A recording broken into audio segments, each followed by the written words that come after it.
The evening of Thursday, October 15th, 1987, seemed like a perfectly ordinary autumn evening in Great Britain. Millions of people across the country were finishing their dinner, brewing their traditional evening tea, and settling into armchairs in front of their TV sets to catch the BBC News.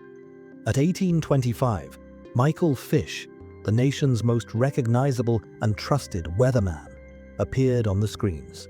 In his classic jacket, with a gentle smile and an utterly calm voice, he uttered words that, a few hours later, would become the death knell of his career and a symbol of the greatest meteorological failure. "Earlier today," he began, "a woman rang the BBC and said she'd heard there was a hurricane on the way. Well, if you're watching, don't worry, there isn't." Fish admitted it would be windy, but assured viewers that the main storm fronts would pass much further south, over France and Spain.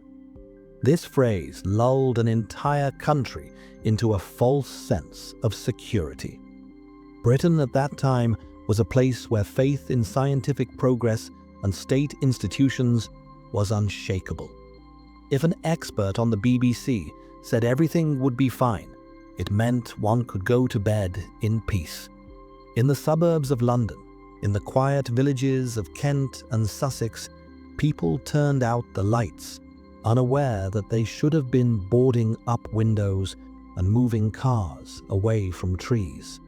The shocking truth was that the meteorological office's supercomputers had simply gone blind that day.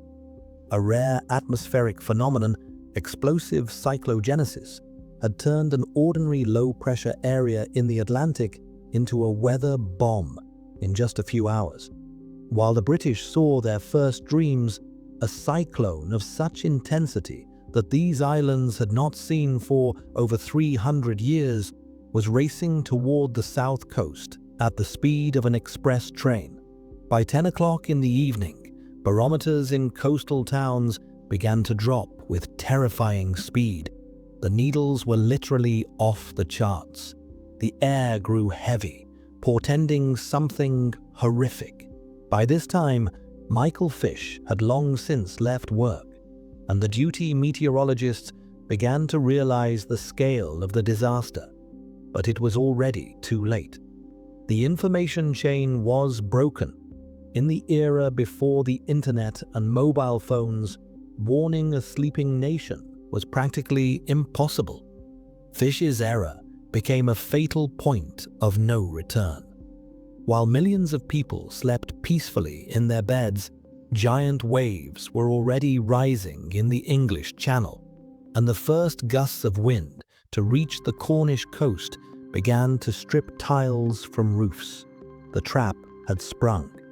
A night that was supposed to be just windy turned into the beginning of the most terrifying nightmare in modern British history. Around midnight, the quiet pitter-patter of autumn rain was replaced by a sound that no survivor of that night would ever forget. It wasn't the usual whistle of wind in the chimneys. It was a low, visceral roar, resembling the sound of a jet engine taking off right above the roof. The great storm hit the south coast of England with a fury that was never expected. Gusts of wind instantly reached 150 and then 190 kilometers per hour. In houses across Britain, people woke up because their beds were literally vibrating. Walls that for decades had seemed like unshakable fortresses began to shudder under the onslaught of an invisible hammer. Those who tried to look out the window saw only pitch darkness, occasionally pierced by bright blue and orange flashes, transformer boxes exploding and power lines snapping, plunging entire counties into primal chaos. The shocking truth was that modern 80s Britain found itself utterly helpless in the face of the elements. Electricity went out almost instantly, leaving millions trapped inside their own homes. In this sticky darkness, senses were heightened to the limit. People heard their houses screaming under the pressure. Rafters groaned, tiles were ripped from roofs and flew through the air, turning into deadly blades. In upper-floor bedrooms, ceilings began to sag, and terrified families, stumbling and feeling their way in the dark, descended to the ground floor, hiding under stairs or heavy dining tables. It was a night of fear, where the only source of information was transistor radios, from which, through the static, came fragmented warnings that the worst was yet to come. But the most terrifying sound of that night was not the roar of the wind, but the crash of falling giants. Across southern England, ancient oaks, beeches, and elms that had survived world wars and dozens of ordinary storms gave up one by one. The moist soil after the rains could not hold the roots, and the thick October foliage acted like a sail, ripping the trees from the ground by their roots. People heard deafening cracks like cannon shots. This was the sound of tree trunks snapping, which the wind then crushed. Trees fell onto house roofs, smashing through floors down to the very foundation, crushed parked cars and blocked roads, turning cozy suburbs into impenetrable jungles of debris.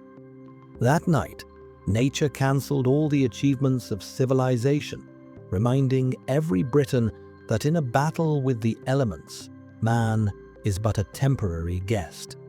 As the storm reached its peak, Britain began to lose its most precious treasure, its landscape. In just a few hours, nature destroyed what had taken centuries to create. Around 15 million trees were uprooted or turned into splinters. This wasn't just a weather anomaly. It was an ecological slaughter. The most tragic symbol of that night was the town of Sevenoaks in Kent, whose name literally means 7 oaks. These oaks were planted back in the early Middle Ages and had survived countless kings and wars. By the morning of October 16th, 6 of the 7 giants lay on the ground, wrenched out with roots the size of a small house. The town, whose identity was inextricably linked to these trees, became different overnight. The shocking truth was that the trees were doomed due to a fatal coincidence of circumstances. October 1987 had been unusually warm and wet. The soil was oversaturated with water, becoming soft and yielding like a sponge. But most importantly, the trees still had their thick, lush foliage, which hadn't had time to fall. When winds of 120 knots struck, the tree canopies acted like massive sails. The ancient oaks and beeches, whose windage was at its maximum, simply stood no chance. The wind didn't just break branches, it twisted trunks out of the earth, lifting tons of soil, along with the roots, into the air. In the famous Royal Botanic Gardens, Kew, over 1,000 rare specimens died, some of which had been brought to Britain by the first ocean explorers. That night forever changed the face of the English countryside. Forests that had served as homes for generations of birds and animals turned into piles of dead wood. Historic parks and gardens, meticulously tended estates, and wild oak groves looked as if a giant steamroller had passed over them. For many Britons, it was a personal loss. People wept looking at the fallen trees in their gardens, under which they had played as children. It wasn't just a loss of timber, it was a loss of connection to the past. Britain lost its green guardians, and the realization of the scale of this loss only came at dawn, when the elements finally began to subside, leaving behind an empty, crippled, and unrecognizable horizon. When the first rays of the pale October sun broke through the ragged clouds on the morning of October 16th, Britons were faced with a scene that many would later describe as a war zone without a single shot fired. The storm had moved north, leaving behind a deafening, unnatural silence. Those who dared to step out onto their doorsteps froze in shock. Streets that had been cozy and predictable just yesterday had turned into a labyrinth of brick debris, chunks of slate, and tangled wires. Trees lying across the roads had blocked entire residential areas, turning them into isolated islands. Britain woke up in a world where the usual rhythm of life had been completely annulled by the power of nature. The shocking truth of that morning was the total paralysis of all infrastructure in the south of England. Rail services practically ceased to exist. Hundreds of trees had fallen onto the tracks, and power lines were torn in so many places that it would take weeks to restore them. For the first time since World War II, the London Stock Exchange was forced to suspend operations, not because of an economic crash, but because brokers simply couldn't reach their offices. Thousands of schools were closed, and roads turned into scrapyards of crushed cars and overturned trucks. Britain, which prided itself on its organization, suddenly became a country where the primary means of transport was once again one's own feet, and the only way to communicate was through face-to-face talk with neighbors over the debris. That morning, the nation demonstrated its famous stiff upper lip. People took to the streets with thermoses of tea and saws, beginning to clear paths on their own. Neighbors who hadn't spoken to each other for years now worked shoulder to shoulder, dragging away branches and helping those whose roofs had been caved in. The air was thick with the scent of fresh sap and wet earth, but behind this industriousness lay a deep sense of bewilderment. The sight of uprooted giant oaks, which had seemed eternal, filled people with a strange existential fear. It was a morning of great humility, the realization that everything we build and consider unshakable can be destroyed in just one dark, windy night. Once the last fallen trunk had been sawn and house roofs were tiled once more, Britain realized it would never be the same again. The Great Storm of 1987 left behind not just 15 million dead trees, but deep scars in the national psyche. That night became a point of no return for British meteorology. The humiliating failure of the forecast led to a complete restructuring of the Met Office. Millions of pounds were invested in new supercomputers and satellite monitoring systems, and public warning protocols became strict and uncompromising. Michael Fish, despite his error, remained on television, but his name forever became a synonym for deceptive calm in the face of disaster. The shocking truth of this legacy lay in how nature began to heal its own wounds. At first, ecologists were horrified, but decades later, something astonishing was discovered.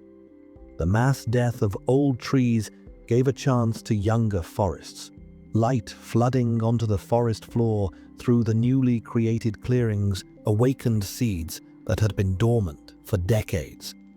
In place of the fallen giants, new, more diverse ecosystems emerged. Britain learned a lesson. Nature possesses incredible self-healing power if left alone. However, for the people who lived through that night, the storm didn't end at sunrise. For an entire generation, the sound of howling wind outside or the rattling of window frames turned into a trigger, instantly transporting them back to that October darkness. Today, decades later, the Great Storm of 1987 remains a legend passed down through generations. We remember not only the destruction, but also the incredible solidarity that united the nation on the morning after the apocalypse. It was the night Britain lost its trees, but rediscovered its resilience and humanity. The country's forest map changed forever, and those few surviving giant oaks stand today as living monuments to our vulnerability. The lesson of 1987 is simple and harsh. We can surround ourselves with technology and comfort, but the final word always belongs to the elements.